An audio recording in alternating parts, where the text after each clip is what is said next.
অনেকগুলি প্রশ্নই আপনাকে আজকে করতে পারবো। আমরা শুরু করছি আপনাকে প্রশ্ন করার জন্য। ওয়েলকাম প্রথমে একটু আন্তর্জাতিক অঙ্গনের দিকে একটু আপনার দৃষ্টি ফেরাতে চাই ডক্টর শফিক। আমরা জানি যে মধ্যপ্রাচ্যে বিশেষ করে ইরানের উপর ইসরায়েলের আক্রমণ এবং তার প্রত্যুত্তরে ইসরায়েলের উপর ইরানের আক্রমণের পাল্টাপাল্টি যুদ্ধ চলছে, যুদ্ধ পরিস্থিতি চলছে। যুদ্ধ যদি এখন নাও চলে, সেই যুদ্ধের ক্ষেত্রে বা এই আক্রমণের ক্ষেত্রে বাংলাদেশ সরকারের যে অবস্থান সেটাকে আপনি যথেষ্ট মনে করেন কিনা? মানে আমরা প্রত্যেকবারই দেখেছি যে বাংলাদেশ সরকার ঐতিহাসিকভাবে প্যালেস্টাইনের বন্ধু এবং ইসরায়েলের এই ধরনের আক্রমণের নিন্দা জানিয়ে থাকে। এবার কি তা যথেষ্ট মনে হয়েছে কিনা আপনার কাছে, ডক্টর শফিকুর রহমান? ধন্যবাদ। প্রথমেই আমি দুঃখ প্রকাশ করি এবং যে সমস্ত নিরীহ মানুষ বিভিন্ন দিকের গোলাবর্ষণে আক্রান্ত হয়ে, বোমায় আক্রান্ত হয়ে ইতিমধ্যে নিহত হয়েছেন, আমি তাদের আত্মার মাগফিরাত কামনা করি এবং তাদের পরিবার আপনজনদের প্রতি আমি সহমর্মিতা জ্ঞাপন করি। যুদ্ধ আসলে কোনো সমাধান নয়, যুদ্ধ হচ্ছে ধ্বংসের কারণ। দুনিয়া যুদ্ধের মাধ্যমে শান্তি আসবে না, শান্তি আসতে হবে কন্টিনিউয়াস ডায়ালগ এবং পরস্পরকে সম্মানের মধ্য দিয়ে। তো যা হয়েছে এটা তো হঠাৎ করে হয়নি, এটা একটা ধারাবাহিকতা। দীর্ঘদিন ধরে গাজার উপর, ফিলিস্তিনের উপর যা আক্রমণ চলে আসছে, প্রতিদিন সেখানে নিরীহ মানুষ, শিশু, নারী, পুরুষ, বৃদ্ধ, অনেক মানুষই প্রতিদিন নিহত হচ্ছেন। আমরা এই বেদনাদায়ক দৃশ্য দীর্ঘদিন ধরে অবলোকন করছি। যাদের মিনিমাম বিবেক আছে তারা এই তৎপরতাকে কোনোভাবে সমর্থন তো করবেনই না, অন্তরের অন্তঃস্থল থেকে তারা নিন্দা করেন, এটাই স্বাভাবিক, আমরাও নিন্দা করি। ইরানকে হঠাৎ করে কেন এই আক্রমণ করা হলো? বিনা নোটিশেই, কিন্তু অনেকটা বিনা মেঘে বজ্রপাতের মতো তাদের একটা স্বাধীন সার্বভৌম দেশে ইসরায়েলি হামলা করেছে। আমরা এটা নিন্দার সাথে সাথেই জানিয়েছি এবং শুধু আমরা না, দুনিয়ার বিবেকবান সবাই জানিয়েছে, এমনকি আরব বিশ্বের অনেকেও এই হামলার নিন্দা জানিয়েছিলেন। তবে ইরানেরও আত্মরক্ষার অধিকার আছে, যে কারো আত্মরক্ষার অধিকার আছে। আত্মরক্ষার স্বার্থে কেউ যদি কোনো ভূমিকা নেয় তাকে দায়ী করা যাবে না, কারণ সে আক্রান্ত ব্যক্তি, রাষ্ট্র কিংবা সংস্থার আত্মরক্ষার অধিকার, এটা মানবতার ইতিহাসে স্বীকৃত, এটা কেউ অস্বীকার করে না। কিন্তু আমরা লক্ষ্য করেছি যে এই আক্রমণ প্রতি আক্রমণ, দুই আক্রমণেই শুধু সামরিক লক্ষ্য বস্তুতে আঘাত হানা হয়নি, বিভিন্ন ধরনের আঘাত এসেছে এবং এক পর্যায়ে আমেরিকা এখানে সম্পৃক্ত হয়ে পড়লেন। অথচ আমেরিকার জায়গা থেকে যুদ্ধ থামানোর ভূমিকা নেওয়াটাই ছিল উচিত, সেটা হয়নি, বরঞ্চ যুদ্ধে জড়ায় পড়ল আমেরিকা। এবং আমেরিকাও ইসরায়েলের মতোই, বরঞ্চ এর চেয়ে ভয়াবহ আক্রমণ করে বসলো ইরানের উপর। আসলে এগুলা কোনোটাইকে আমরা সমর্থন করি না। এখন আপনার প্রশ্ন হচ্ছে যে বর্তমান সরকার যেটুকু কনসার্ন ব্যক্ত করেছে এটাকে আমরা যথেষ্ট মনে করি কিনা। আসলে যথেষ্ট তো হলো যে মুসলিমের পাশে সরাসরি দাঁড়াইতে পারবে, ওটা তো আমরা কেউ পারছি না। বরঞ্চ আমরা আমাদের নৈতিক সমর্থন দিয়ে এবং অন্যায়ের বিরুদ্ধে নিন্দা অথবা প্রতিবাদ জানিয়ে আমরা আমাদের অবস্থান স্পষ্ট করতে পারি। সরকার যা করেছে, আশা করি আপনার এবং আমার এই আলোচনার মাধ্যমে সরকার আরো বেশি উপলব্ধি করবে যে তাদের আরো কিছু করণীয় ছিল। না মাননীয় আমির, আমরা একটি বিষয়ে একটি প্রশ্ন উঠেছে। প্রশ্নটি হচ্ছে এরকম যে 13 তারিখে পররাষ্ট্র মন্ত্রণালয় থেকে এই ইরানের উপর আক্রমণের প্রতিবাদ জানানো হয়েছে, কিন্তু সেটি আসলে এমনকি পররাষ্ট্র মন্ত্রীর পক্ষ থেকেও সে প্রতিবাদ জানানো হয়নি, পররাষ্ট্র মন্ত্রণালয়ের পক্ষ থেকে। এর আগে আমরা দেখেছি এরকম আক্রমণের ক্ষেত্রে বাংলাদেশের সরকার বা রাষ্ট্রপ্রধান আসলে প্রতিবাদ জানান, তারা একটি বক্তব্য রাখেন বা বক্তব্য দেন। এই ক্ষেত্রে আমরা ডক্টর মোহাম্মদ ইউনূসকে একদম চুপচাপ দেখছি। ডক্টর মোহাম্মদ ইউনূস সরকারকে বলা হচ্ছে যেহেতু তারা এখন মার্কিন যুক্তরাষ্ট্র সরকারকে খেপাতে চান না, সেই জন্য তারা এই ব্যাপারে আসলে এক ধরনের ধীরচল নীতি অবলম্বন করছেন। আপনি কি বিষয়টা সেভাবে দেখেন কিনা? এটার ব্যাখ্যা তারা ভালো দিতে পারবেন, তবে এমন দৃষ্টিভঙ্গি থাকলে এটা উচিত হবে না। কারণ মানবতা যেখানেই আক্রান্ত হবে, একটা স্বাধীন দেশ হিসেবে, বিবেকবান কর্তৃপক্ষ হিসেবে অবশ্যই আমাদেরকে রেসপন্স করতে হবে। এই প্রসঙ্গে আরেকটু আন্তর্জাতিক প্রশ্ন, সেটা হচ্ছে যে আরব রাষ্ট্রগুলো, বিশেষ করে অর্গানাইজেশন অফ ইসলামিক কান্ট্রিজ এবং আরব ওয়ার্ল্ড, যারা আরবের ধনী বৃষ্য, তাদের যে প্রতিক্রিয়া, সেই প্রতিক্রিয়াকে আপনি আসলে সঠিক মূল্যায়ন করেন কিনা, দুই এক কথা বললেই হবে যে আপনি কি তাদেরকে খুবই দুর্বল, খুবই দুর্বল, আপনি খুবই খুবই খুবই দুর্বল মনে করতেছেন। আমি একটু আন্তর্জাতিক রাজনীতি থেকে একটু আঞ্চলিক রাজনীতিতে আসি। অনেকেই বলে থাকেন যে বাংলাদেশে রাজনীতি করতে হলে ভারতের সাথে একটা বড় সম্পর্ক রেখে রাজনীতি করতে হবে। আপনার কাছে কি মনে হয় এই সময় ভারতের সাথে বড় সম্পর্ক কারা রাখতেছেন, এবং জামায়াতে ইসলামীর সাথে ভারতের সম্পর্ক আসলে কেমন? প্রথম কথা হলো যে রাজনীতি কার জন্য? রাজনীতি আমার মাটি এবং মানুষের জন্য। সুতরাং আমার সম্পর্কটা হবে জনগণের সাথে, আমার সম্পর্ক হবে আমার মাটির সাথে। এটা আমার 1 নম্বর প্রায়োরিটি। 1 নম্বর প্রায়োরিটিকে তার জায়গায় রেখে দুনিয়ায় যারা বন্ধু হয়ে এগিয়ে আসবেন দেশ এবং জনগণের কল্যাণে, আমরা সবাইকে আমরা স্বাগত জানাবো, অভিনন্দন জানাবো এবং বুকে ধারণ করব।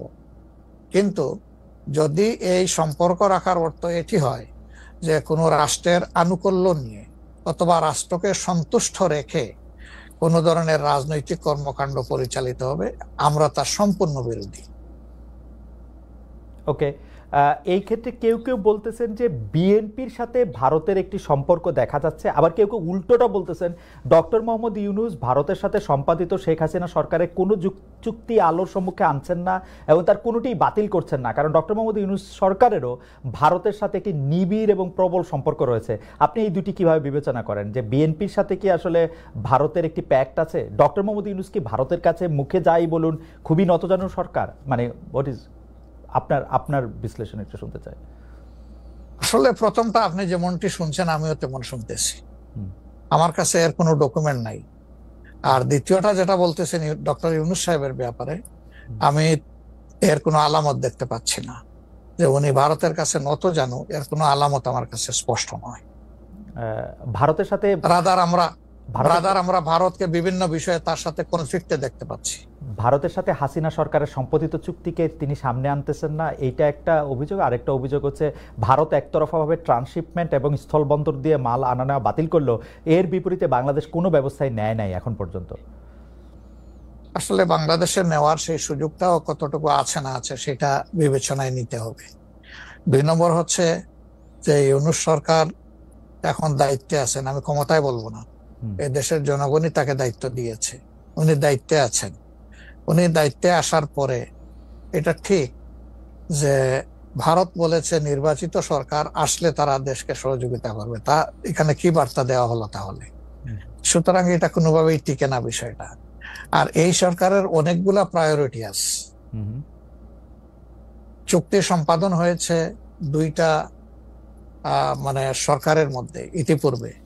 সেই সরকার নির্বাচনে তার আইনগত এবং নৈতিক বৈধতা কতটুকু ছিল সে নিয়ে হয়তো প্রশ্ন থাকতে পারে, কিন্তু 2টা সরকারের মধ্যে চুক্তি সম্পাদিত হয়েছে এবং পলিটিক্যাল গভর্নমেন্ট দুইটাই, ইন্ডিয়া পলিটিক্যাল গভর্নমেন্ট, বাংলাদেশেও পলিটিক্যাল গভর্নমেন্ট।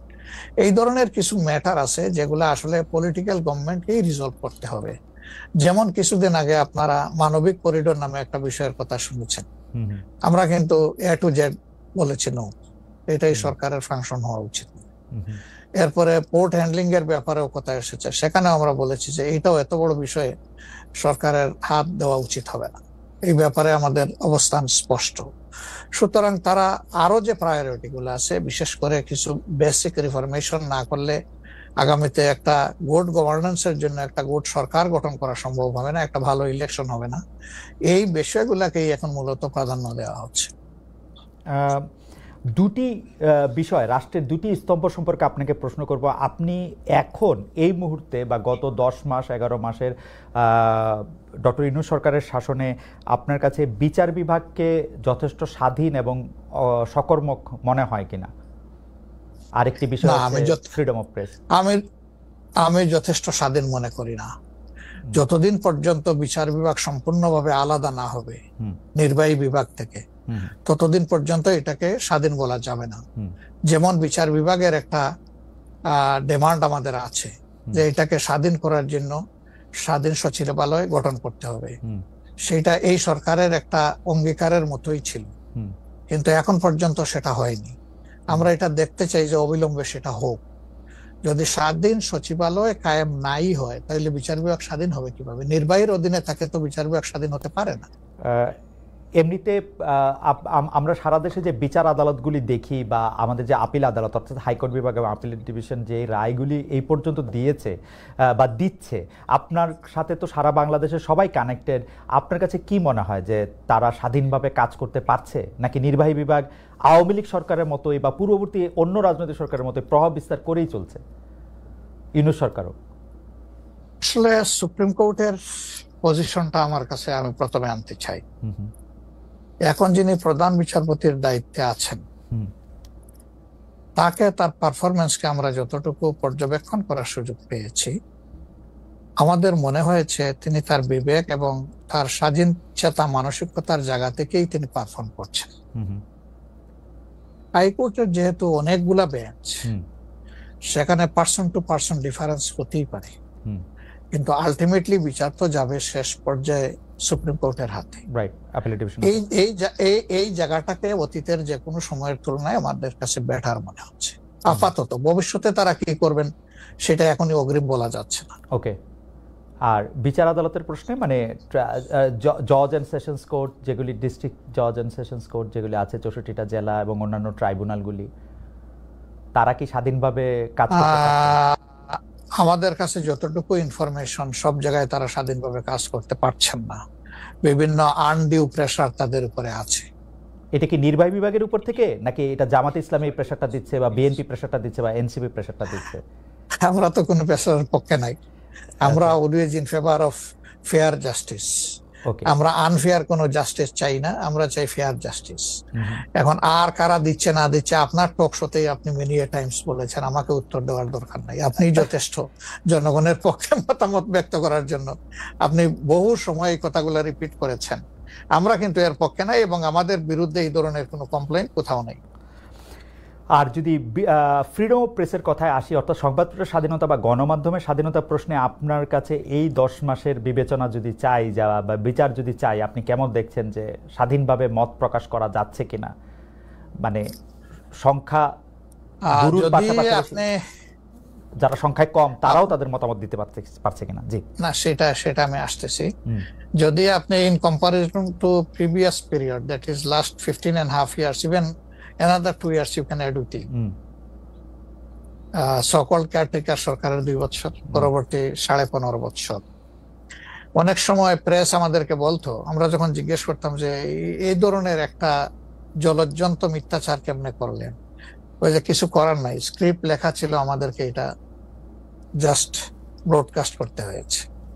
তো এখন সেই পরিস্থিতি এরকম নাই বলে আমাদের কাছে মনে হয়। তারপরেও আমরা প্রেসের কাছ থেকে বিভিন্ন সময় শুনি তাদের কিছু কনসার্নের জায়গা এখনো বিদ্যমান। কেউ কেউ এখনো তাদের উপরে আনডিউ প্রেসার দিয়ে থাকেন, এটা করতে পারবেন, এটা করতে পারবেন না। এটা যদি থাকে একটা মিনিমাম রেঞ্জেও থাকে, তাহলে তো আমরা কমপ্লিট ফ্রিডম অফ স্পিচ বলতে পারছি না, ফ্রিডম অফ এক্সপ্রেশন আমরা বলতে পারছি না। এটা কিছুটা যে এখনো প্রিভেল করছে, এটা আমরা অনুভব করি। তবে আমরা ফিল করি যে প্রেসকে তাদের মতোই রোল প্লে করতে দেওয়া উচিত। আর প্রেসের কাছেও আমাদের প্রত্যাশা, তারা যেন সাদাকে সাদাই বলেন, সাদাকে অন্তত ধূসর বানাবেন না, এবং কালোকেও তারা মানে সার্ফ এক্সেল দিয়ে সাদা বানাবেন না। 5 আগস্টের পর এই প্রশ্ন অবশ্য অনেকবার আপনার সামনে এসছে। তারপর আমি আপনাকে বলি, যেহেতু আপনার সাথে আমার দেখা হচ্ছে নতুন একটা ঘটনার পরে, এই প্রসঙ্গে নতুন একটা ঘটনার পরে, আপনি কিন্তু যে কোনো জায়গাতে এক ধরনের সমন্বয়ের প্রত্যাশী একজন মানুষ, ক্ষমা করার পক্ষে একজন মানুষ। আপনি সর্বশেষ যে আওয়ামী লীগের রাজনীতি নিষিদ্ধ করা হলো এবং দলকে আসলে তার সকল কার্যক্রম নিষিদ্ধ করা হলো, এইটা নিয়ে আমরা দেখেছি যে আপনার দলকে যারা সমর্থন করেন তারাও সেই নিষিদ্ধের দাবি করেছেন। কিন্তু আমি আপনার পার্সোনাল মতামত জানতে চাই যে আপনি এটা আসলে লাইক করেছেন কিনা, বা আপনি এটা পছন্দ করেছেন কিনা, বা আপনার যদি একক ক্ষমতা নেয়ার মানে সিদ্ধান্ত নেওয়ার, আপনি আপনার একক সিদ্ধান্ত প্রয়োগ করতেন, তাহলে আপনি এটা করতেন কিনা? দেখেন, এখানে অনেকগুলা বিষয়। আমাকে ইদানিং ফরেন মিশনের যারা বাংলাদেশে আছেন, এনভয় বা আপনার রাষ্ট্রদূত যারা আছেন, তারাও জিজ্ঞেস করেন যে ন্যাশনাল রিকনসিলিয়েশনের একটা জায়গা থাকা উচিত কিনা। আমি বলি অবশ্যই উচিত। তবে বিষয়টা হলো যে আমাদের ওন্ড গুলা একদম তাজা, ট্রমাগুলা এখনো মেন্টাল এবং ফিজিক্যাল ট্রমা এখনো বিদ্যমান। হাসপাতালের বেডে এখনো রয়ে গেছে ইনজিওর্ড পার্সন গুলো। শহীদ পরিবারের অনেকেই তাদের আপনজনের লাশও এখন পায় নাই, লাশের সন্ধান বা কবরের সন্ধানও পায়নি। সো এটা একদম তাজা একটা বিষয়। যেমন আমরা যদি সাউথ আফ্রিকার কথা ধরি, তাহলে ডিকেডস আফটার ডিকেডস এটাকে হিলিং করতে, রিকনসিলিয়েশনে আনতে সময় লেগেছে। অতএব মিনিমাম একটা সময় দিতে হবে। আওয়ামী লীগের ক্ষেত্রে কি হয়েছে, তাদেরকে নিষিদ্ধ করা হয়নি, তাদের কার্যক্রমের উপরে মানে নিষেধ আরোপ করা হয়েছে, তারা ফাংশন গুলা করতে পারবে। 15.5 বছর তো তারা সুযোগ পেয়েছিলেন এই দেশে ফেয়ার ডেমোক্রেসি, তারা চাইলে কিন্তু কালচার করতে পারতেন এবং ইতিহাসে স্মরণীয় হয়ে থাকতে পারতেন। কিন্তু আসলে আপনিও তো তাদের অনেক কর্মকাণ্ডের প্রতিবাদ করেছেন অত্যন্ত জোরালো ভাবে। আগের আপনার ঠিকানা থেকে, বর্তমান ঠিকানা থেকে, সব জায়গা থেকে আপনি যেখানে যখন ছিলেন আপনি করেছেন। কেন করলেন? এই জিনিসগুলো অ্যাকসেপ্টেবল ছিল না, এই জন্যই তো করেছেন।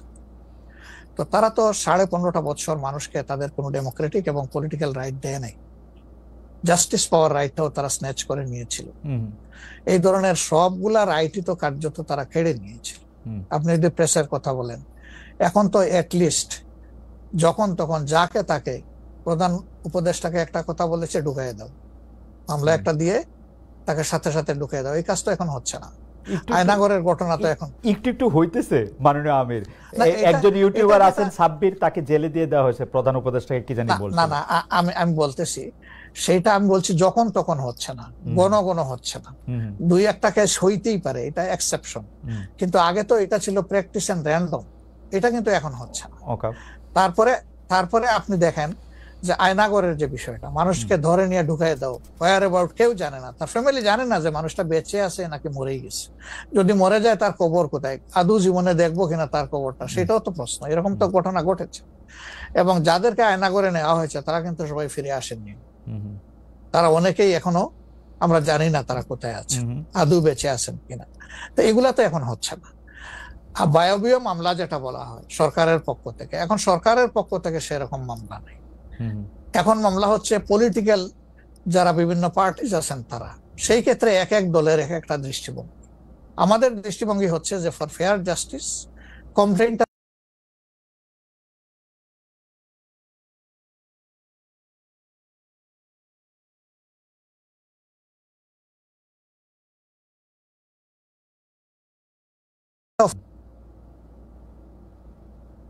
পুরো অ্যাট্রোসিটি করেছেন যারা এটার পারপিটেটর, তাদেরকে ডিরেক্ট যারা আছেন তাদেরকে বাদ দিয়ে আমরা কোনো মামলায় কাউকে আসামি করিনি। এই জন্য আমাদের মামলায় শত কোনো আসামি নেই। অন্যান্য সংস্থার বা দলের বা অথরিটির থাকতে পারে। তো এই জিনিসগুলোর কিছুটা হলেও ডেভেলপমেন্ট হয়েছে, কিন্তু আরো অনেক হওয়ার প্রয়োজন আছে এবং সুযোগ আছে।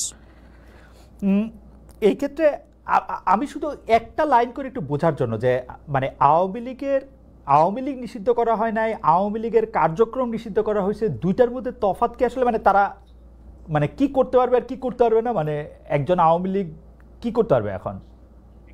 মানে আমার একটা আন্ডারস্ট্যান্ডিং হচ্ছে আওয়ামী লীগ নিষিদ্ধ, তা আপনি বলতেছেন না দুইটার মধ্যে একটু তফাৎ আছে। তফাৎটা কি আসলে?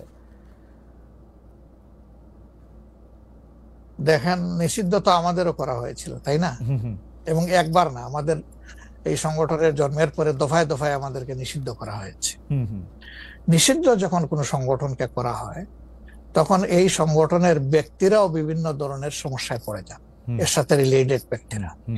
এমনকি তাদের স্বাভাবিক জীবনযাত্রাটাও তাদের পক্ষে চালায় নেওয়া সম্ভব হয়। তারা যদি সমাজের কোনো ক্রিমিনাল ব্যক্তি নাও হয়ে থাকেন, তবুও তাদের উপরে সমস্যা আরোপ হয়েছে। কিন্তু যখন কার্যক্রম নিষিদ্ধ থাকবে তখন ওই পলিটিক্যাল কার্যক্রমগুলা ছাড়া বাকি জীবনের সবই তো তারা করতে পারবে, করছে তো। আচ্ছা, তারা তো এই দেশ ছেড়ে সবাই তো আর চলে যাননি, সবাইকে জেলেও ঢুকানো হয়নি। এইটা একটু পরিষ্কার হয়েছে। জনাব যুদ্ধাপরাধের মামলায় জামাত নেতা এটিএম আজহারুল ইসলাম খালাস পাওয়ার পর আপনি একটি সংবাদ সম্মেলনে বলেছেন, জামায়াতে ইসলামী বা তার কোনো নেতাকর্মীর মাধ্যমে কেউ ক্ষতিগ্রস্ত হয়ে থাকলে তার কাছে নিঃশর্ত ক্ষমা চাই।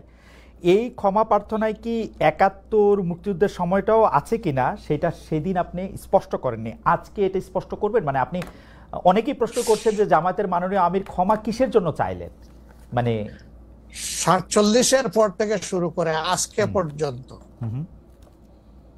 শুধু ৭১ না, ৪৭-এর পর থেকে শুরু করে আজকে পর্যন্ত আমাদের দ্বারা যত মানুষ যত জায়গায় কষ্ট পেয়েছে, কেউ যদি ক্ষতিগ্রস্ত হয়ে থাকে, সেই মানুষগুলো, তাদের সকলের কাছে আমি বিনা শর্তে ক্ষমা চেয়েছি। কেন ক্ষমা চেয়েছি? আমরা মানুষ, ইন্ডিভিজুয়াল মানুষ যেমন ভুল করতে পারে, মানুষের সমষ্টি একটা দলেরও বিভিন্ন ভুল সিদ্ধান্ত থাকতে পারে। কোনটা ভুল কোনটা সঠিক ইতিহাস এটা নির্ধারণ করবে। আজকে যেটাকে ভুল বলা হচ্ছে, কালকে এটাই হয়তো সবচেয়ে বড় সঠিক হিসাবে প্রমাণিত হবে। আর ইতিহাসের পালাবদলে রাজনীতিতে সবাই জিতে না, কেউ জিতে কেউ হারে। আমরা আদর্শবাদী একটা দল, আমরা বিশ্বাস করি আমরা মানুষ ভুলের ঊর্ধ্বে নই। আমাদের দ্বারা, আমাদের সহকর্মীদের দ্বারা মানুষ বিভিন্ন ক্ষেত্রে কষ্ট পেতে পারে, ক্ষতিগ্রস্ত হতে পারে। আমি সব কিছুর জন্য কোনো শর্ত আরোপ না করেই মাপ চেয়েছি। ওকে, মানে ৪৭ এবং থেকে মাপ চাওয়ার মধ্যে কোনো পরাজয় নাই, অবশ্যই নাই। ৪৭ থেকে আজ পর্যন্ত যে কোনো কিছুর জন্য মানুষ আপনাদের কাছ থেকে যদি কোনো ধরনের আঘাত পেয়ে থাকে, তার জন্য আপনি দুঃখ প্রকাশ করেছেন বা ক্ষমা চেয়েছেন। এর ভিতরে সব ঢুকে গেছে, কোনো কিছু বাদ নাই। ওকে, এভরিথিং ইনক্লুডেড। আচ্ছা, এবং এটা আনকন্ডিশনাল, মানে অ্যাপোলজি দিয়ে আনকন্ডিশনাল পার্ডন সিক করেছে। এইটা কি ডক্টর শফিকুর রহমান, আমি আসলে যেহেতু আপনার সঙ্গে আমার মানে নানা সময় কথা বলার সৌভাগ্য হয়েছে, মানে পর্দার বাইরে পর্দার ভিতরে, সেটা আমি জানি বলেই আমি আমার প্রশ্নটা করছি যে আপনি যে ৭১টাকে এই ৪৭ থেকে আজ পর্যন্ত একসাথে বললেন, এর কি কোনো বিশেষ কারণ আছে নাকি? মানে না, কোনো বিশেষ কারণ নাই। আমার মানবিক মূল্যবোধের জায়গা এবং আমার দায়িত্বের জায়গা থেকে আমি বলেছি, অনুভূতির জায়গা থেকে, দায়িত্ব এবং অনুভূতির জায়গা, বিশেষ কোনো কারণ। আচ্ছা, আমি আবার ২-৩ দিনের ঘটনা একটু আসি। আমরা দুইটা ঘটনা আমরা দেখেছি যে আমাদের অনেককে ব্যথিত করেছে। একটা হচ্ছে লালমনিরহাটে একজন যিনি নরসুন্দর, তিনি এবং তার ছেলেকে খুব আয়োজন করে মারধর করা হচ্ছে এবং তাদেরকে টেনে নিয়ে পুলিশের কাছে নিয়ে যাওয়া হয়েছে। এবং আরেকজন যিনি ২০১৮ সালের ডিসেম্বরের রাতের ভোট বলে খ্যাত নির্বাচনের যে প্রধান নির্বাচন কমিশনার, তাকে আসলে খুবই অপমানজনকভাবে মানে থানায় নিয়ে যাওয়া হয়েছে এবং সেটা আবার ভিডিও করা হয়েছে। মানে আমি সাধারণভাবে যেটা বুঝি, আপনি আমাকে শাস্তি দিতে পারেন, আপনি আমাকে মৃত্যু দিতে পারেন, কিন্তু মানুষ হিসাবে আরেকটা মানুষকে অসম্মান করার অধিকার যে আমাদের নাই, এইটা কি মানে মানে নাকি এইটা আমাদের আছে কারণ তারা একটা খারাপ কাজ করেছিল, এরকম কি? মানে আমি জানি না, মানে অনেকে তার জি আপনি বলেন। আরেকজন খারাপ কাজ করেছেন বলে আমিও করব, এটা কোনো যুক্তি? আমি আরেকজনের খারাপে কষ্ট পেলাম, ক্ষতিগ্রস্ত হলাম, এখন আমি সেম অথবা ওয়ার্স দেন দিস আরো খারাপ কিছু করলাম তার সাথে, সেটা কি কোনো মানবিক আচরণ বলে গণ্য হবে? নিশ্চয়ই না। তবে দেখেন, আমরা এটাকে কখনো সমর্থন করি না, কিন্তু পরিবেশ, প্রেক্ষাপট, স্থান, কাল, পাত্র, মানুষ কোনো জিনিসকে যখন লাইক করে না, তখন প্রকাশ্যে হয় তার প্রতিবাদ করে, না হয় মনে মনে ঘৃণা করে, অথবা সে শক্তি থাকলে প্রতিরোধ করে। এই তিনটা স্টেজ থাকে, এটা হাদিসের ভাষা অনুযায়ী। তো এই অবস্থায় আমরা হয়তো ভিজিবল সেই রকম প্রটেস্ট অনেক ক্ষেত্রেই করতে পারি না, কিন্তু আমরা এগুলাকে মনের দিক থেকে সাপোর্ট তো করি না, আমরা বরঞ্চ মনে করি যে এগুলা আরেকটা অপরাধ। ডেফিনেটলি সিইসি যিনি ছিলেন, তিনি তো একজন মানুষ, তিনি এই রাষ্ট্রের একজন সিভিল সার্ভেন্টও ছিলেন এবং উঁচু পর্যায়ে তিনি দায়িত্ব পালন করে তিনি রিটায়ার করেছেন। তিনি নিশ্চয়ই কাজ ভালো করেন নাই, অনেকগুলা খারাপ কাজ করেছেন। সেই সময়টা জনপ্রত্যাশার এগেইনস্টে গিয়ে করেছেন। সত্য তথ্যের উপর না থেকে অসত্য তথ্য তিনি তার সংস্থা থেকে বলেছেন, সেগুলো সব খারাপ। তো তার জন্য তো আদালত আছে, কিন্তু আদালতে যাবেন, আমি তাদেরকে আদালতে নিয়ে যাই, আইনের আওতায় নিয়ে যাই, কিন্তু আইন আমার হাতে আমি তুলে নেবো কেন? এটা তো কোনো অবস্থায় আমরা সমর্থন করবো না। এই জন্য আপনার স্মরণ থাকার কথা, ৫ তারিখ রাত্রেই আমরা ঘোষণা করেছি যে ব্যক্তিগতভাবে আমরা কারো উপর থেকে কোনো প্রতিশোধ নেব না এবং আমরা নেইনি। আমাদের ২-১টা ব্যতিক্রম ঘটনা ঘটেছে, আমরা তাদেরকে শাস্তি দিয়েছি, আমরা ছাড় দেই নাই কাউ। আমাদের এই ঘটনাগুলো র্যান্ডম না, ব্যাপক না, ২-১টা বিচ্ছিন্ন ঘটনা, আমরা কাউকে ছাড় দেই।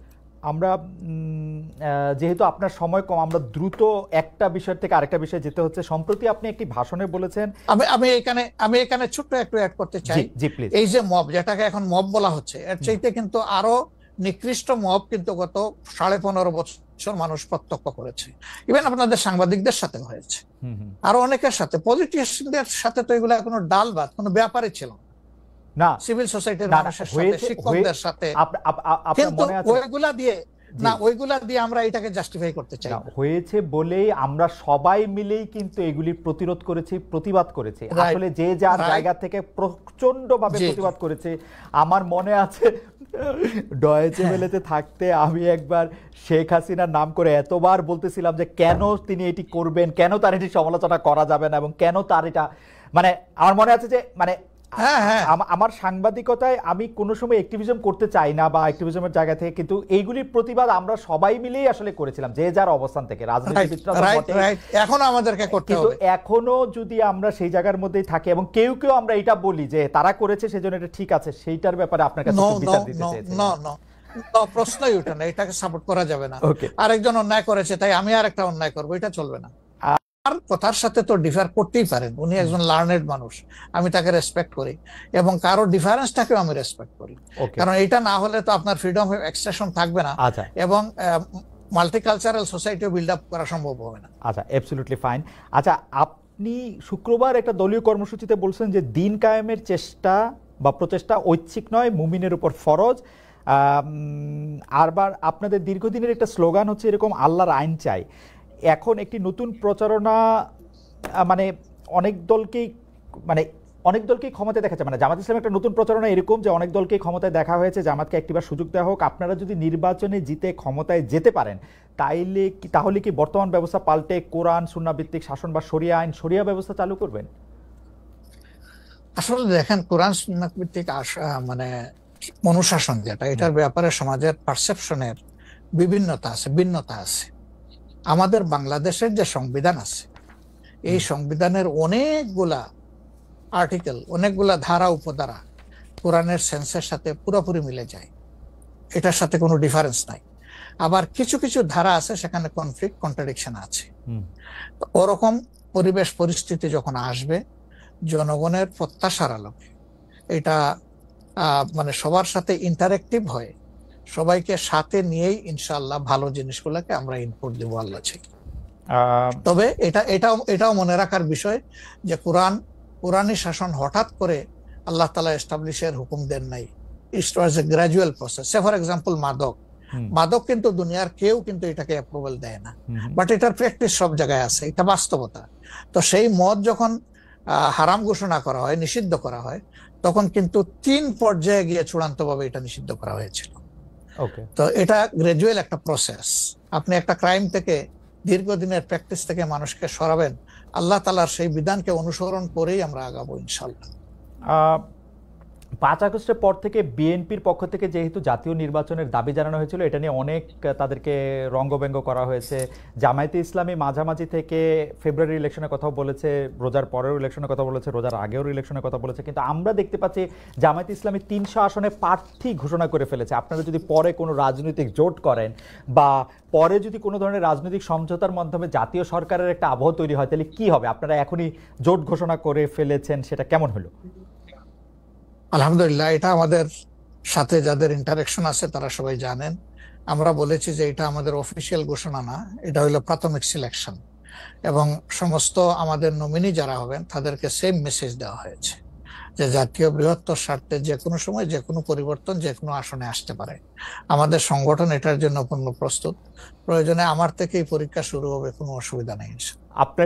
আপনার কাছে ছোট একটি পরীক্ষা, সেটি আপনার পরীক্ষা না, আপনার কাছে একটি ছোট পরীক্ষা। আপনি কুষ্টিয়া 3 সদর আসনে জামাত ইসলামের এমপি প্রার্থী হিসেবে ঘোষণা করা হয়েছে জনপ্রিয় ইসলামী বক্তা জনাব আমির হামজাকে, কিন্তু এদিকে আবার জামাতি ইসলামীর শুরা সদস্য জনাব ফরাজ হোসেন রয়েছেন, তার নামও জোরে সোরে শোনা যাচ্ছে। অনেকে বলছেন যে তৃণমূল জামায়াত আসলে পছন্দ করে নাই হঠাৎ করে এরকম একজনকে মনোনয়ন দেওয়া। এই বিষয়টাকে আসলে আপনি কিভাবে দেখেন? শুধু জনপ্রিয়তার জন্য না, নট দ্যাট। আমরা যখন কোনো জায়গায় নমিনি সিলেকশন করি তখন 2টা জিনিস আমরা বিবেচনায় নেই। একটা হলো যে এই নমিনির ব্যাপারে স্থানীয় সংগঠনের যারা নেতাকর্মী আছেন তাদের দৃষ্টিভঙ্গি কি, দুই নম্বর হচ্ছে জনগণের দৃষ্টিভঙ্গি কি। এই দুইটা বিষয়কে আমরা বিবেচনায় নিয়েই প্রার্থী সিলেকশন করি। এবং এটা যেগুলা শুনতেছেন, অনেক সময় আমাদেরকে অতি ভালোবাসেন যারা, ওই যে আপনি একবার আমাকে জিজ্ঞেস করলেন যে আপনাদের ব্যাপারে এত বিরোধিতা করে কেন, আমি বলছিলাম যে তারা অত ভালোবাসে তো অনেক বেশি, এই জন্য আমাদেরকে নিয়ে কসলাইতেও। জনাব আমির হামজার বিরুদ্ধে যে দুটি বক্তব্য বেশি সামনে আসছে, তিনি একবার বলেছিলেন যে তার 14 গোষ্ঠী সবাই আওয়ামী লীগ করেন। 2 নাম্বার হচ্ছে যে এই জুন মাসেও জনাব আমির হামজা নিজ এলাকায় মোটরসাইকেল শোডাউন করেছেন, যেই শোডাউনের রাজনীতি অ্যাপারেন্টলি আপনারা উৎসাহ দেন না, কিন্তু তাকে এটি করতে দেখা যাচ্ছে। হ্যাঁ, আমরা তার দৃষ্টি আকর্ষণ করেছি। ওকে, আমরা এই ব্যাপারে দৃষ্টি আকর্ষণ করেছি যে পাবলিক ইনকনভিনিয়েন্স হয় এমন কোনো কাজ আমরা করব না, যত দূর সম্ভব এটা আমরা অ্যাভয়েড করে চলবো। এটা আচ্ছা, আমরা আরেকটা প্রসঙ্গে আসি যে লন্ডনে ডক্টর মোহাম্মদ ইউনূস এবং জনাব তারেক রহমানের বৈঠকের পর যৌথ বিবৃতির প্রসঙ্গে জামায়াতে ইসলামী একটা শক্ত অবস্থান নিয়েছে। তারা বলেছে যে বৈঠককে তারা স্বাগত জানিয়েছেন, কিন্তু যৌথ বিবৃতিটা তারা পছন্দ করেন নাই। এই কারণে জাতীয় ঐক্যমত্য কমিশনে তাদের অংশগ্রহণও তারা একদিনের জন্য বয়কট করেছেন, মানে আপনারা বয়কট করেছেন। পরে আবার ডক্টর মোহাম্মদ ইউনূস আপনাকে ফোন করেন এবং সেই টেলিফোনের পরে আপনি ডক্টর মোহাম্মদ ইউনূস টেলিফোনে কি বলেছিলেন আপনাকে, সেটাকে আমাদের একটু বলা যাবে? না, উনি আসলে সেখানকার পরিবেশটাই তুলে ধরেছেন সামগ্রিকভাবে যে কেন উনি এটা করতে গেলেন। আমাদের কনসার্নের জায়গা ছিল যে তিনি নির্বাচনের একটা টাইম লাইন, ডেট না, একটা টাইম লাইন ঘোষণা করেছিলেন যে এটা 1st of April কোনো একটা সময়ে নির্বাচন অনুষ্ঠিত হবে এবং নির্বাচন কমিশন সেই ব্যাপারে তারিখ নির্ধারণ করে তারা শিডিউল দেবে। এটা কিন্তু সবগুলা দলের সাথে সিরিজ অফ টকের পরে, উনি সরাসরি আলোচনার পরে এটা করেছিলেন। এরপরে তিনি লন্ডনে গিয়েছেন। তারেক রহমান সাহেব যেহেতু দেশে নেই এবং তিনি কার্যত বিএনপির এখন হইলেন নির্বাহী প্রধান, ভারপ্রাপ্ত চেয়ারম্যান, তার সাথে একটা বৈঠক হওয়াই উচিত, হইতেই পারে, এটা তো ভালো, এটা খারাপ কি? রাজনীতিতে ডায়ালগই তো উত্তম সমাধান। এবং বিএনপির কিছু কনসার্ন ছিল, তার সাথে আলোচনার মাধ্যমে সেটা যদি দূর হয় এটা তো ভালো, জাতীয় জীবনের জন্য ভালো, জাতীয় রাজনীতির জন্য ভালো। কিন্তু যেটা সকল দলের সাথে আলোচনা করে তিনি একটা টাইম লাইন দিলেন, শুধুমাত্র একটা দলের সাথে আলোচনা করে সেটা থেকে এইভাবে তার প্রকাশ্যে ঘোষণা দেওয়া, যদিও তিনি ডেফিনেটলি বলেন নাই যে রমজানের আগেই হবে, তিনি বলেছেন যদি এই জিনিস ফুলফিল করা যায় তাইলে সেটা আগেও চিন্তা করা যেতে পারে, কিন্তু সেটা ভালো হতো। আমাদের বক্তব্য হচ্ছে ভালো হতো দেশে এসে তিনি তাকে বলতেন যে আমি সম্মানের সাথে আপনার কথা শুনলাম, আমি মনে করি আপনার কথাগুলা লজিক্যাল, আমি দেশে গিয়ে আবার দলগুলোর সাথে একটু আলাপ করবো, করে এটাকে কিভাবে শেপ দেওয়া যায় আমি চিন্তা করবো, আপনি আমার উপর আস্থা রাখতে পারেন। That was good. কিন্তু এটা না করে সেখানে এটা ঘোষণা দেওয়াটাকে আমরা সঠিক মনে করি নাই। আমরা মনে করি যে ক্ষমতার ভারসাম্য একদিকে হেলে গিয়েছে এবং জাতি একটা রং মেসেজ পেয়েছে, এই জন্য আমরা আমাদের এই পর্যায়ে। এটা আমার একটা প্রশ্ন, আপনার কাছে কি মনে হয় পরবর্তী জাতীয় সংসদ নির্বাচন আসলে কোন দিন কোন মাসে হবে? আমি ঠিক এটা জানি না, তবে আমি মনে করি যে এটা এপ্রিল পাড়ি দেবে না কোনো অবস্থায়। আর ফেব্রুয়ারিতে হলে আমিই বলেছি সবার আগে, আপনি বলেছেন যে হ্যাঁ, যে ফেব্রুয়ারিতে হলে এটা বেস্ট, কারণ এই সিজনটা আমাদের জন্য কমফোর্টেবল সিজন ইলেকশনের জন্য। আপনার কাছে কি মনে হয় আপনার মনে কি এরকম একটা সম্ভাবনা আপনি দেখতে পান যে এটা রমজানের পরেও আসলে যেতে পারে? সেই ক্ষেত্রে রমজানের সময় আপনাদের ক্যাম্পেইন করতে হবে। বেশিরভাগ সময় আমরা দেখি যে রমজানের সময় ধর্মপ্রাণ মুসলমানদের অনেকেই আসলে দুনিয়াবি কোনো জিনিসের মধ্যে থাকতে চান না, সেই ক্ষেত্রে ভোটের মানে এখনো কি? আমার মনে হয় যে রমজানে তো আমরা সব ধরনের সব কাজই তো করি, কাজ তো আমরা বাদ দিই না কোনো, রাইট? অফিস আদালত ব্যবসা বাণিজ্য সবই তো করি, খেত খামার যার যেটা আছে। রমজান আমাদের জন্য কোনো সমস্যা না, রমজান কারোর জন্যই সমস্যা হওয়া উচিত না। কোন দল বলেছেন যে রমজানে ক্যাম্পেইন করতে গেলে অনেক ইফতার মাহফিল হবে, সেখানে প্রচুর টাকা খরচ করতে হবে, আপনি করবেন না। আপনি ইফতার মাহফিলে মেহমান হিসাবে গিয়ে খেয়ে আসবেন, দোয়া করে দিয়ে আসবেন, অসুবিধা কি? আপনাকে টাকা খরচ করতে হবে কেন? ওই সময় তো এমনিও টাকা খরচ করা ঠিক না, শিডিউল ডিক্লারেশন হয়ে যাওয়ার পরে মানুষকে খাওয়ানো ঠিক না। আপনি খাবেন, অসুবিধা কি? দাওয়াত দিলে যাবেন, খাবেন, কথা বলবেন, মিশবেন, হাত মিলাবেন, এটা আপনার নির্বাচনী কাজকে আগাবে, কোনো সমস্যা তো নাই। আপনি কোনটা প্রেফার করবেন, মানে ইলেকশনের ডেট ফেব্রুয়ারি অর এপ্রিল? আমরা তো প্রেফার করে বলেছি বেস্ট হইলো ফেব্রুয়ারি, কিন্তু এপ্রিলে হইলে কোনো অসুবিধা নাই। আমরা মনে করি এপ্রিলে হইলে অসুবিধা নাই, তবে এটা ক্রস করা উচিত নয়। এপ্রিল ক্রস করা হচ্ছে না, কোন অবস্থায় উচিত হবে না। আপনি কি মনে করেন এখন যদি নির্বাচন কমিশন বলে যে তারা ডিসেম্বরে নির্বাচন দিতে চান, তাইলে কি আপনারা আপত্তি জানাবেন না আপনাদের এটা? হ্যাঁ, না, আমরা ওই যে 2-3টা জিনিস বলেছি, যে বেসিক রিফর্ম, তারপরে হচ্ছে আপনার দৃশ্যমান বিচার, প্রবাসীদের ভোট ইনকর্পোরেট করা, এই 3টা জিনিস যদি আমরা মিনিমাম পাই, তাহলে ডিসেম্বর কেন, সামনের মাসে হইলে আমাদের কোনো আপত্তি নেই। ডিসেম্বর আমাদের দর্শক, আর আমরা দেখেন মূল থেকে কখনো বলি নাই যে এই মাসে হতেই হবে, এই শব্দ কিন্তু কখনো আমরা উচ্চারণ করিনি। আমরা এই ব্যাপারে ফ্লেক্সিবল। আমরা প্রধান উপদেষ্টার কমিটমেন্টের উপরে রেসপেক্ট শো করতে চাই। উনি বলেছিলেন ডিসেম্বর এই বছর অথবা আগামী বছরের জুনের মাঝখানে যে কোনো সময় তিনি নির্বাচন দিবেন। তা আমরা দেখতে চাই যে তিনি তার কথার উপরে আছেন। তবে এটাও ঠিক যে মে জুন এইগুলা কিন্তু ইলেকশনের জন্য কোনো ফেভারেবল টাইম না। ইভেন এপ্রিলটাও একটু কষ্ট হবে, এই ব্যাপারে বলার অপেক্ষা রাখে না। ফেব্রুয়ারির চাইতে এপ্রিলে কিন্তু একটু কষ্ট বেশি হবে।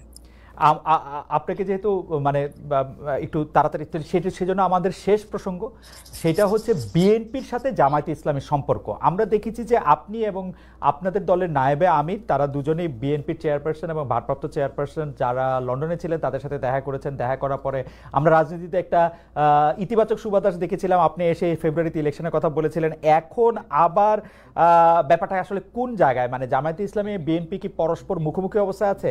তাদের মধ্যে কি আবার একটা সদ্ভাব, মানে আসলে অবস্থাটা কি এখন? না, আসলে সমস্যাটা আমাদের না, সমস্যা আপনাদের। আচ্ছা, মিডিয়ায় যারা আছেন তাদের।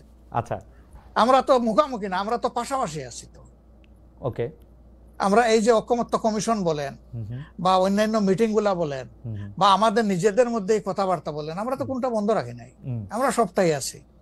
কিন্তু কতিপয় মিডিয়া, সবাই না, এই কুচায় কুচায় টেনে টেনে সুতা বাইর করে কোথায় একটু বিএনপির মুখোমুখি জামাত হবে, জামাতের মুখোমুখি বিএনপি হবে। এটার মধ্যে জাতির কি কল্যাণ আছে আমরা বুঝতে পারি না। আমাদের তো ওরকম কোনো রেশারেশির সম্পর্ক নাই। আমি হচ্ছে যে দুটা, খালি আপনি মিডিয়ার কথা বলছেন, ভালো করছেন। এখন আমরা তো আসলে মানে মিডিয়া থেকে অনেক সময় তথ্য নেই। বিএনপির নেতার প্রসঙ্গে একটি সংবাদ শিরোনাম আমি পড়েছি, ভোট হলে তো তাদের গুরুত্ব থাকবে না, জামায়াতকে ফখরুলের খোঁচা, স্বাধীনতার অবিশ্বাসীদের সমর্থন করা যাবে না, মির্জা ফখরুল। আবার আরেকটা রিপোর্ট, আবার আরেকটা পত্রিকার রিপোর্ট, জামায়াতকে স্বাধীনতা বিরোধী বলা হলে অনেকের বাবাও রাজাকার ছিলেন, জামায়াতের সাধারণ সম্পাদক বলছেন। তো আপনি আসলে শুধু মিডিয়াকে না বলে, আমরা তো একটা নেতাদের মধ্যে আপনারে তত একটা দেখি না, মানে আপনারা আমি মনেই করতে পারতেছি না, আমি প্রাণপণে মনে করতে চেষ্টা করতেছিলাম, কিন্তু নেতা কর্মীদের মধ্যে তো ব্যাপারটা আসলে আমরা দেখি না। না, আছে, এটা আমি অস্বীকার করব না। জি, এটা যে কিছু নাই আমি সেটা বলছি না। তবে একটা কথা দেখেন যে আসলে গর্ব অহংকার বড় খারাপ জিনিস। অহংকার আল্লাহ তাআলার চাদর, এটা নিয়ে কেউ টানাটানি করুক, এটা মহান আল্লাহ পছন্দ করেন না। তো গর্ব অহংকার করতে করতেই একদল কোথায় গেছে চিন্তা করেন। তারা তো সবসময় মানুষকে কুচিয়ে কুচিয়ে কথা বলতেন, রাইট, কোথায় তোমাদের ঈদের পরের আন্দোলন, কোথায় গিয়ে আশ্রয় নিবা, এই ধরনের অনেক কথাবার্তা ছিল না? অবশ্যই অবশ্যই ছিল। তা এটা যদি আমিও বলি, এটা গ্রহণযোগ্য হওয়া উচিত নয়, এবং এটা অন্য কেউ যদি বলে সেটাও গ্রহণযোগ্য হওয়া উচিত নয়। কাউকে নিয়ে উপহাস করতে নাই। আপনাকে নিশ্চিত থাকতে হবে আপনি যাকে নিয়ে উপহাস করছেন, আল্লাহ একদিন তার কাছেই আপনাকে নিয়ে দাঁড় করাবেন, এবং তখন আপনি লজ্জিত হবেন। তো আমাদের কারোই এমন কথা বলা উচিত না যে এই কথাটা বলে এরপরে আপনার মুখের দিকে তাকাই আমি হাসতে পারবো না, এমন কোনো কথা বলা উচিত। 10:42 বাজে, আমি কি একটা ছোট্ট প্রশ্ন আর করবো 2-1 মিনিটের মধ্যে, এটা উত্তর দিতে পারবো? Please please please. সেটা হচ্ছে যে ইলেকশনের আগে তো অনেক ধরনের কথাই আসে, কেউ কেউ একটা জরিপ করে, কেউ কেউ নিজস্ব। আপনারা কি নিজস্ব কোনো জরিপ করেছেন আপনাদের আসন বা আপনাদের পপুলার ভোট বা পপুলারিটির ব্যাপারে? কেউ কেউ বলছেন এবার আপনারা 91-এর বিএনপি যেমন আওয়ামী লীগকে কাঁদিয়ে ক্ষমতা পেয়ে গেছিল, এইবারও আপনাদের এরকম একটা হইতে পারে, এটা কি আপনার মনে হয় যে মানে? মহান আল্লাহ সবচেয়ে ভালো জানেন, তবে আমরা জরিপ করেছি এবং আরো করব। আচ্ছা, আমরা যখন জরিপ করি তখন নির্বাচনী কোনো আবহ সৃষ্টি হয় নাই, সেটা ছিল নভেম্বর ডিসেম্বরে। আর আমরা এখন নির্বাচনী আবহ কিছুটা এসেছে, সকল অ্যাক্টর এখন ময়দানে কম বেশি ভিজিবল হবেন, তারপরে ইনশাল্লাহ আমরা জরিপ করব। তখন বোঝা যাবে যে আগের মূল্যায়ন আর পরের মূল্যায়নের মাঝে তফাৎটা কতটুকু। আর যেটা বললেন যে কাউকে খাত দিয়ে খাওয়ার ক্ষমতায় যাওয়া, আমরা ভাই আসলে ক্ষমতায় যাওয়ার বিষয়টা দেখি না। আমরা দেখি যে এটা একটা বিশাল দায়িত্বের বোঝা। আল্লাহ যদি কখনো সে কাজের জন্য আমাদেরকে কবুল করেন, তাহলে আমরা শাসক নয় ভাই, দোয়া করেন আমরা যেন মানুষের সেবক হতে পারি। আপনাকে অনেক ধন্যবাদ। আমি শুধু শেষ কথা আপনার কাছ থেকে একটু জানতে চাইবো যে আপনি মনে করতেছেন এপ্রিলের পরে হয়তো নির্বাচন চাবেন না, ফেভার করতেছেন হচ্ছে ফেব্রুয়ারিতে হতে। আপনি কি আমাদের দর্শকদের উদ্দেশ্যে কিছু বলবেন যাতে একটা নির্বাচনী বা গণতান্ত্রিক আবহাওয়ার মধ্যে যে যার মতো করে আসলে সৎভাবে তার নির্বাচনী ক্যান্ডিডেট বা তার পছন্দের মানুষ বাছাই করতে পারে এই প্রসঙ্গে? থ্যাংক ইউ আমাকে শেষ সুযোগ দেওয়ার জন্য। অবশ্যই প্রথমে আমি দর্শকদের উদ্দেশ্যে বলবো যে অনেক ত্যাগ এবং তিতিক্ষার বিনিময়ে আমাদের স্বাধীনতা পাওয়া, আমাদের ২৪-এর এই পরিবর্তন পাওয়া, এটাকে আমরা যেন সঠিকভাবে সম্মান করি, মূল্যায়ন করি এবং দেশে একটা সুশাসন কায়েমের জন্য অবশ্যই পূর্ব শর্ত হচ্ছে একটা ভালো নির্বাচন, সুষ্ঠু নির্বাচন, গ্রহণযোগ্য নির্বাচন। সেই নির্বাচনের জন্য যে যেখানে আছে সেখান থেকে কোনো অন্যায়কে সমর্থন নয়, বরঞ্চ ন্যায়ের পক্ষ নিয়ে আমরা যেন দাঁড়ায় যেতে পারি। ন্যায়ের পাল্লা যেদিকেই থাকবে আমারও সমর্থনটা সেদিকেই থাকবে। কোনো অন্যায়, সেটা আমার দীর্ঘদিনের সম্পর্ক যদি কারোর সাথে থেকে থাকে, আমি যেন অন্যায়ের সঙ্গী না হই, কেউ যেন অন্যায়ের সঙ্গী না হয়। ২ নম্বর, যেহেতু প্রবাস থেকে আপনার সাথে আমার এই কথা, সেই কারণে আমি অনুরোধ করব যে প্রবাসীদেরকে শুধুমাত্র রিমিটেন্স যোদ্ধা বলে আমাদের দায়িত্ব শেষ হয়ে যায় না, বরঞ্চ প্রবাসীদের সবচেয়ে বড় অধিকার তাদের ভোটের অধিকার। এটা নিশ্চিত করার জন্য আমি আহ্বান জানাবো প্রবাসের যে যেখানে আছেন সেখান থেকে আপনাদের সর্বাত্মক, যেখানে আন্দোলন সম্ভব আন্দোলন, যেখানে চেষ্টা সম্ভব চেষ্টা, আপনারা এটা করতে থাকুন। আমরা এই ব্যাপারে অত্যন্ত দৃঢ় প্রতিজ্ঞ যে এটা হওয়া উচিত। নির্বাচন কমিশন স্বীকার করেছে, সরকার স্বীকার করেছে, কিন্তু এখন পর্যন্ত দৃশ্যমান কোনো পদক্ষেপ নেওয়া হয়নি। আমরা উদ্বিগ্ন। আপনাদেরকেও এগিয়ে আসার জন্য আমি আহ্বান জানাবো, যারা বিশেষ করে প্রবাসে আছেন। ভোটের অধিকার ছাড়া অনেকগুলো বেসিক জিনিস আছে, আমি বারবার এগুলা বলেছি, সেগুলো আমাদের কনসার্ন এবং আমরা কমিটেড। দেশ এবং বিদেশে যারাই আমাদের আছেন তাদের অধিকারের ব্যাপারে আমরা কারোর সাথে কোনো কম্প্রোমাইজ করব না ইনশাআল্লাহ। ডক্টর শফিকুর রহমান, আপনাকে অনেক অনেক ধন্যবাদ। আপনি আপনার সময় দিয়েছেন, আপনার জরুরি কাজ আছে, নাহলে আমরা আরো কিছুক্ষণ আপনার সাথে কথা বলার এটা সুযোগ নিতাম। ভবিষ্যতে নিশ্চয়ই আমাদের সেই সুযোগ আরো হবে। আপনাকে ধন্যবাদ। জি দর্শক, আমরা এতক্ষণ কথা বলছিলাম ডক্টর শফিকুর রহমানের সঙ্গে। আমরা নিশ্চয়ই ভবিষ্যতে আরো দর্শকদের সঙ্গে দেখা হবে। সে পর্যন্ত অনেক অনেক ধন্যবাদ।